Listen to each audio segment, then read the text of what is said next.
जय श्री कृष्णा। दोस्तों, आज के इस वीडियो में हम भगवान श्री कृष्ण के विराट स्वरूप के बारे में जानेंगे। भगवान श्री कृष्ण कहते हैं, हे अर्जुन, सृष्टि का आदि अंत और मध्य भी मैं ही हूँ। मैं ही शस्त्रधारियों में भगवान श्री राम हूँ, मछलियों में मगरमच्छ हूँ और नदियों में पवित्र श्री भागीरथी गंगा जी हूँ। अब आगे श्रीमद् भगवद गीता के अध्याय 10 के श्लोक संख्या 33 और 34 में हम लोग भगवान श्री कृष्ण के विराट स्वरूप के बारे में जानेंगे।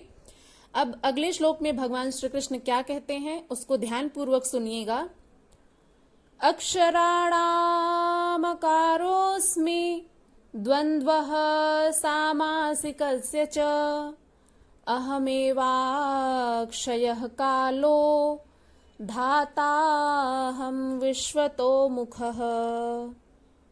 अर्थात भगवान श्री कृष्ण कहते हैं, हे अर्जुन, मैं अक्षरों में आकार हूँ और समासों में द्वंद्व नामक समास हूँ। अक्षय काल अर्थात काल का भी महाकाल तथा सब और मुख वाला विराट स्वरूप महाकाल हूँ। सबका धारण पोषण करने वाला भी मैं ही हूँ। दोस्तों, भगवान श्री कृष्ण गीता के 10वें अध्याय में अपने विराट स्वरूप के वर्णन में कहते हैं, हे अर्जुन, मैं अक्षरों में आकार हूँ यानी ओंकार जो ब्रह्म का परिचायक होता है, तथा समासों में द्वंद्व नामक समास हूँ। साधना की उन्नत अवस्था में मन सिमटते सिमटते केवल साधक और इष्ट आमने सामने रह जाते हैं, शेष कोई संकल्प नहीं रह जाता। स्वामी सेवक में संघर्ष है, किंतु द्वंद्व की यह अवस्था भगवान की देन है। द्वंद्व का अर्थ होता है जोड़ा, जहां पर दो लोग रहते हैं वहां पर द्वंद्व कहते हैं। वहां तो अक्षय काल में हूं। भगवान श्री कृष्ण कहते हैं कि जिस काल का कभी क्षय नहीं हो सकता, ऐसा मैं अक्षय काल हूं। काल सदैव परिवर्तनशील है, किंतु वह समय जो अक्षय, अजर, अमर और परमात्मा में प्रवेश दिलाता है, वह समय, वह अवस्था भगवान श्री कृष्ण कहते हैं कि वह सब मैं ही हूँ। विराट स्वरूप अर्थात सर्वत्र व्याप्त, सबको धारण पोषण करने वाला भी मैं ही हूँ। आप लोगों ने देखा होगा महाभारत में जब भगवान श्री कृष्ण अपने विराट स्वरूप में आते हैं अर्जुन के समक्ष, तो उनके स्वरूप को आपने जब गौर से देखा होगा तो उसमें से कहीं से अग्नि निकल रही है, कहीं से जल निकल रहा है, कहीं से कोई जन्म ले रहा है, तो दूसरी तरफ से मृत्यु को लोग प्राप्त हो रहे हैं। तो भगवान के जितने भी मुख थे उसमें से कहीं ना कहीं से कुछ ना कुछ मतलब जन्म ले रहा था, मृत्यु को प्राप्त हो रहे थे। तो इसलिए भगवान श्री कृष्ण कहते हैं कि मैं सहस्त्र मुखों वाला, सबको धारण पोषण करने वाला, विराट स्वरूप वाला मैं ही हूँ। यानी इस समस्त सृष्टि में जो कुछ भी जन्म लेता है, जो कुछ भी मरता है, या फिर जो कुछ भी यहाँ पर पालन पोषण होता है, वो सब मेरे ही द्वारा होता है। अब अगले श्लोक में भगवान श्री कृष्ण कहते हैं, मृत्युः सर्वहरश्चाहम् उद्भवश्च भविष्यताम् कीर्तिः श्रीवाक्च नारीणाम् स्मृतिर्मेधा धृतिः क्षमा। अर्थात ये बहुत ही सुंदर श्लोक है दोस्तों, ध्यान पूर्वक इसको सुनिएगा। भगवान श्री कृष्ण कहते हैं, मृत्यु सर्वहरश्चाहम् उद्भवश्च भविष्यताम्। अर्थात मैं सबका नाश करने वाला, मृत्यु और उत्पन्न होने वालों का उत्पत्ति कारण हूँ, तथा कीर्ति श्रीवाक्च, कीर्ति यानी जो कीर्ति होती है, यश होता है, श्री यानी लक्ष्मी जी, वाक्च वाक यानी वाणी, च माने और, नारीणाम यानी नारियों में, स्त्रियों में, स्मृति ही मेधा, स्मृति मेधा यानी जो बुद्धि होती है, जो ज्ञान होता है वह, और धृति यानी धारण करने की जो क्षमता होती है वह, धैर्य और क्षमा। तो भगवान श्री कृष्ण कहते हैं कि मैं सबका नाश करने वाला मृत्यु और उत्पन्न होने वालों का उत्पत्ति कारण हूँ। यानी अभी अभी हमने कहा कि भगवान श्री कृष्ण से लोग उत्पन्न भी होते हैं और उनमें ही मृत्यु को प्राप्त होकर के भगवान में ही विलीन हो जाते हैं।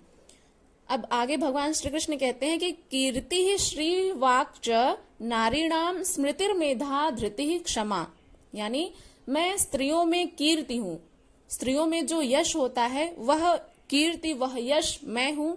और स्त्रियों में क्या क्या होता है? कीर्ति होती है, श्री यानी लक्ष्मी का वास होता है, वाक यानी सरस्वती देवी का वास होता है, स्मृति जो ज्ञान होता है, जो याद रखने की जो क्षमता होती है, स्मरण करने की क्षमता जो होती है वह स्मृति हूँ। मेधा यानी बुद्धि हूँ। धृति यानी कि धारण करने की जो क्षमता होती है, धैर्य रखने की जो क्षमता होती है, वो स्त्रियों में बहुत अधिक होती है। तो इसलिए भगवान श्री कृष्ण कहते हैं कि मैं स्त्रियों में कीर्ति हूँ, श्री हूँ, वाक, स्मृति, मेधा, धृति और क्षमा हूँ। तो दोस्तों, आशा करते हैं कि आप लोगों को ये श्लोक अच्छे से समझ में आ गया होगा। फिर भी एक बार अच्छे से और व्याख्यात करने का हम प्रयत्न कर रहे हैं। यहाँ पर भगवान श्री कृष्ण कहते हैं गीता के 10वें अध्याय के 34वें श्लोक में, योगेश्वर श्री कृष्ण कहते हैं, द्वाविमौ पुरुषौ लोके क्षरश्चाक्षर एव च, अर्थात पुरुष दो ही प्रकार के होते हैं, क्षर और अक्षर।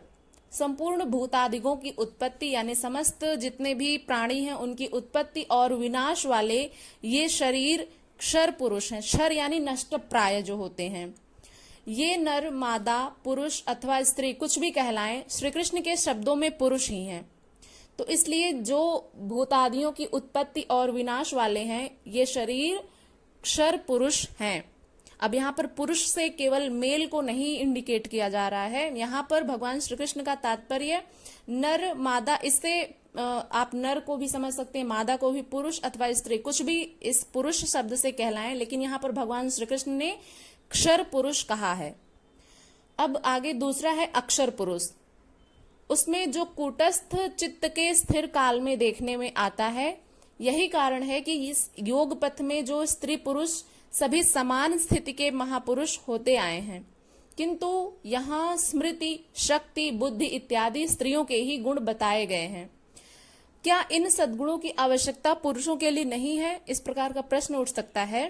तो ऐसा कौन पुरुष है जो श्रीमान, कीर्तिमान, वक्ता, स्मरण शक्ति संपन्न, मेधावी, धैर्यवान और क्षमावान नहीं बनना चाहता होगा? सभी लोग बनना चाहते हैं।